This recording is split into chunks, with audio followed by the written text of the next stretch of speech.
Hi, my name is Natalie Nelson. I'm the director here at the Pence Gallery, and today I'm here with Gene Beley, who is one of the journalists and photographers of some of these wonderful photographs that we have surrounding us in 1968 of Folsom Redemption. So today we can't actually show you the photos in person, but he's agreed to come, and I had some questions that were kind of burning questions that I really wanted him to answer. So here I go. I'm thinking, 1968, the subject of this show is really an experience you had, which kind of, like you said, was a turn of the wheel, a lucky experience where you get to go with Dan Pausch to Folsom State Prison and hear this wonderful concert. Johnny Cash is there, June Carter, and one thing I've always wondered was, what was kind of your background? You were just out of graduate school as a journalist. Was this story completely unusual in terms of what you had been writing? Well, I'd written a diversity of different topics. I had a kind of a pipe dream that I would be a celebrity columnist in the future, because I grew up reading a celebrity column. Back in my day, the Walter Winchells of the world were the stars, sure. Almost like TV stars. And there were a couple of good ones that were good journalists as well as gossip columnists, sure. like Eddie Hopper, I think, and others. But, I had started my career on a weekly newspaper in Billings, Montana when I was about 18 years old. First, when I went in to ask for a job as a writer, they said they didn't have one. And they said the only thing they could hire me for that summer was selling ads for $7 a week. And I said, I'll take it. And I sold ads, but I also wrote stories and put them on the editor's desk, and that's how I got started with writing features. As I went on to San Jose City College, which was free in those days, I might add, which my parents loved. In fact, when I got to the head of the line, they said, pay your $5. And I said, but I'm out of state, shouldn't I be paying more? Right. And like a dummy. They said, well, pay your $5 activity card, you're holding up the line. And I found the greatest journalism teacher there, probably the best one I had my entire school career. And he made me editor of the paper. So I not only got experience of writing, I got experience of being an editor, and then the greatest thing that ever happened in my life is my future wife walked into the next semester, and it was instant love, and we got married within 6 months. That's fantastic. Well, and I've just heard you give your talk about this experience, and one thing that came up a lot was the importance of education, persistence. And then I think also, it's hard to quantify, but you hung out a lot with Cash. I think he just really enjoyed being with you. That kind of comfort level with somebody must have been kind of hard as a celebrity to find people who you could talk to. So that was a very lucky thing too, that you wound up developing a relationship with him. Well, I think the fact that I became a friend of his best friend, the Reverend Floyd Gressett, was a key. And the fact that I started taking pictures of him at his parents' home and taking pictures of his sister, who was his business manager, and his parents, certainly solidified a different type of relationship than most reporters enjoy. Right, getting access to kind of his family. Right. And one thing I was curious about, what was your first impression of Johnny Cash when you met him? I was very surprised that he was very quiet. Okay. And I quickly learned that he was an intellectual. He was very smart and deep thinking. Yeah, man. he read voraciously, it sounds like, had an amazing library. And the fact that wherever he was usually writing. And I think the fact that he was a writer, that he liked to hang out with writers. Yeah. And later he became friends with a couple of other reporters. And in fact, the one who wrote the biography, the first biography on him, was an example, I think, that he liked to hang out with reporters. Nice. Just like Johnny Kennedy was kind of the same. If you've ever read like Ben Bradley's book on his life. He told this kind of same type of story behind the scenes, Right. why they were friends, and the fact, of course, then Kennedy lived a few doors down from Ben Bradley at the Washington That Post. doesn't hurt, yeah. Yeah. But anyhow, having worked at NBC kind of helped me. But there I was trained, maybe not told, but it was just a silent thing that you shouldn't ask for autographs from the stars when they were there.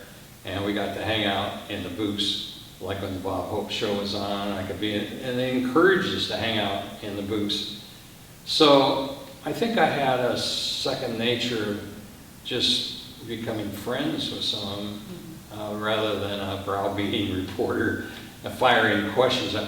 I've had a different approach to almost all interviews, right up to the present, when I'm working with interviewing some people from the town of Locke, California. I try and get them talking in a stream of consciousness. And Studs Terkel is one of my great literary friends who just went around the country with a tape recorder capturing the common person, like waitresses. Like one of my favorite ones of his, when he was interviewing a waitress, she says, "You deserve to be served by me."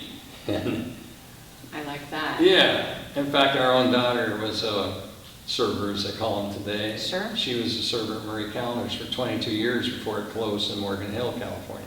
Yeah. And I think she was that server, waitress in that particular story. That's great. Yeah. And were you a fan of Johnny Cash's music? Not so much before, except I do remember a couple of songs during my teenage years in the 50s. And one is still one of my favorites today. It's called Ballad of the Teenage Queen, where it tells about a girl in a small town being in love with a boy at the candy store. And then a Hollywood scout comes to town and takes her out and takes her to Hollywood, where she became a big star with lots of fame and big house. But she's still in love with the boy at the candy store. And she gave it all up to go back home to marry the boy in the candy store. He's such a storyteller. That's what I've been listening a lot to the Folsom Prison album about, the different stories he tells and the amount of humor in some of those stories. And I think, even though it wasn't written by John, one of my favorite songs he sings, and the Madison Square Garden album has probably more song, and if you want to get a good value in an album, Is that right? That's another album that is one of my favorites.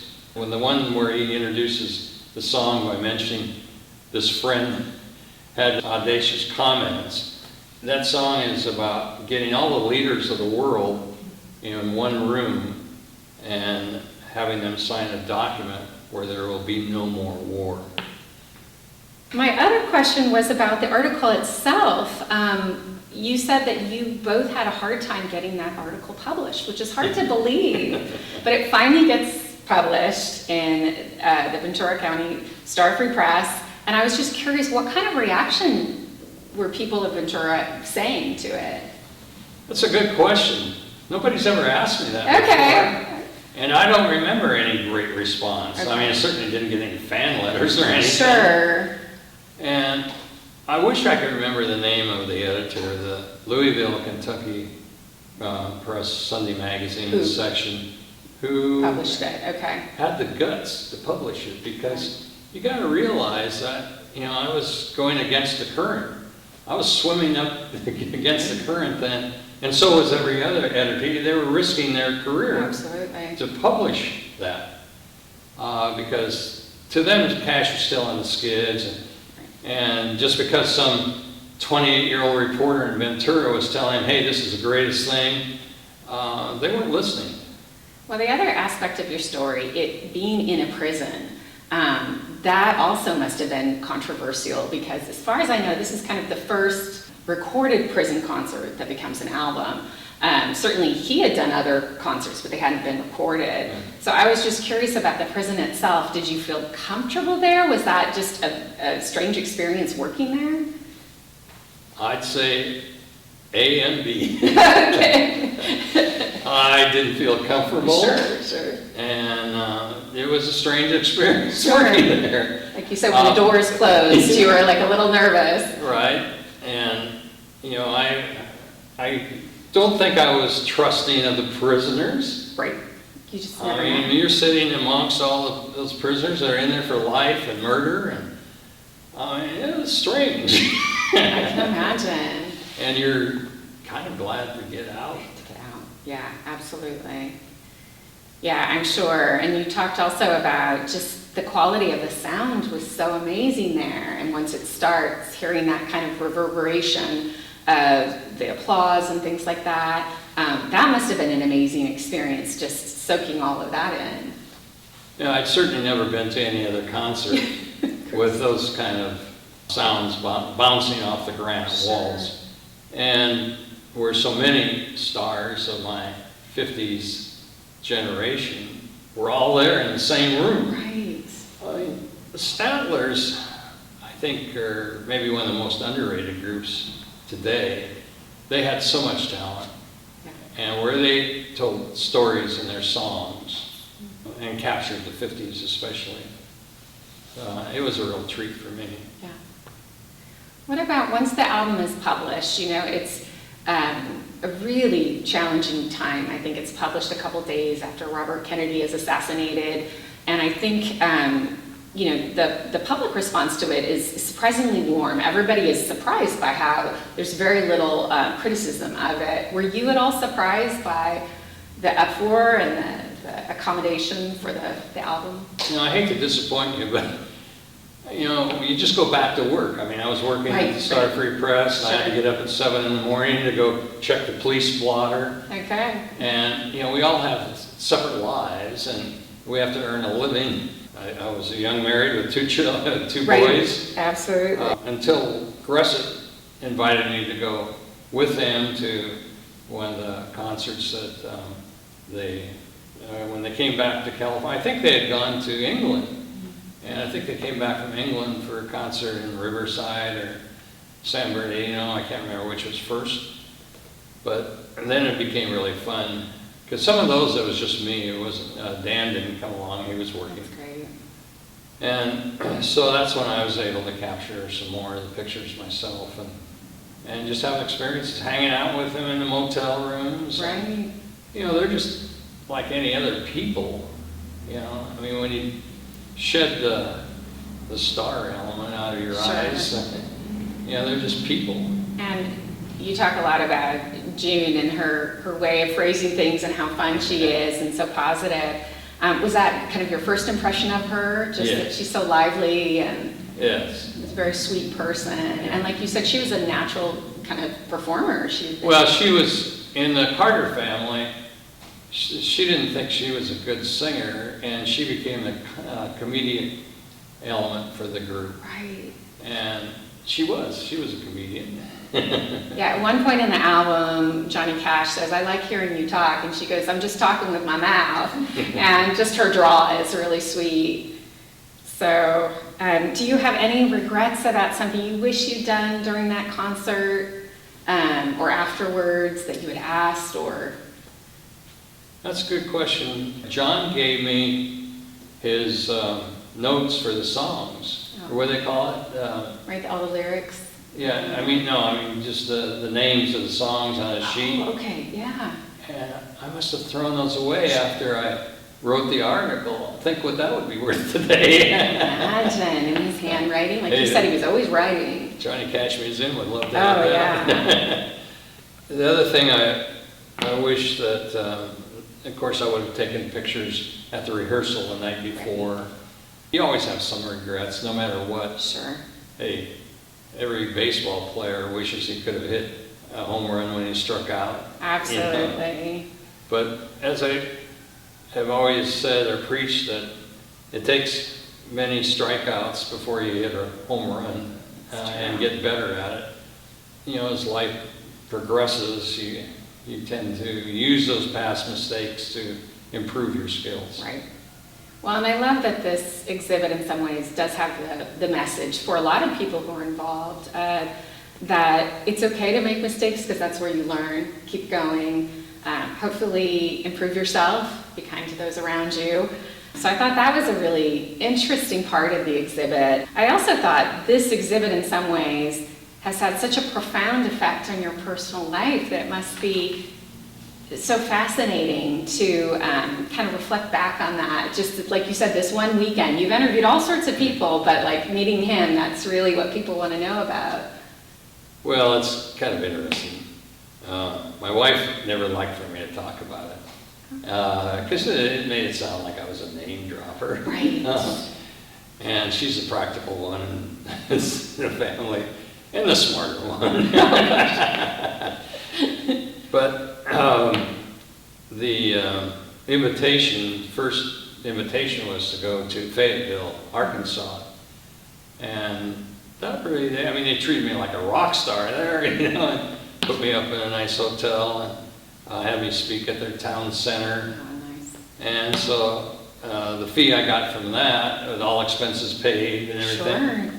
Then my wife was more impressed. Right, exactly. Well, that's really fun. Well, I think that's all the questions I have. Thank you so much for coming here today. I appreciate you sharing your thoughts on this experience, and the photos are amazing, so thank you. Well, thank you, Natalie, for having the foresight to book it. Yeah. And your enthusiasm for the photos. Like I say, it was just a dream 2 years ago for me to think that we might be able to market it. Because I had galleries in San Francisco refuse me. And so to find someone in the country that believed in it enough to get it to the stage where you're now displaying them in a gallery is a tremendous honor. Well, I was so excited because when I first saw the listing, I clicked on it and I saw that all the venues that had booked it were in the South. And I said, I'm the only West Coast venue. That is not the case now because, of course, many other people have signed on. But the idea that it was so close to Folsom really excited me. Well, again, thank you very much You're for welcome. having the exhibit and myself here. Great, thanks.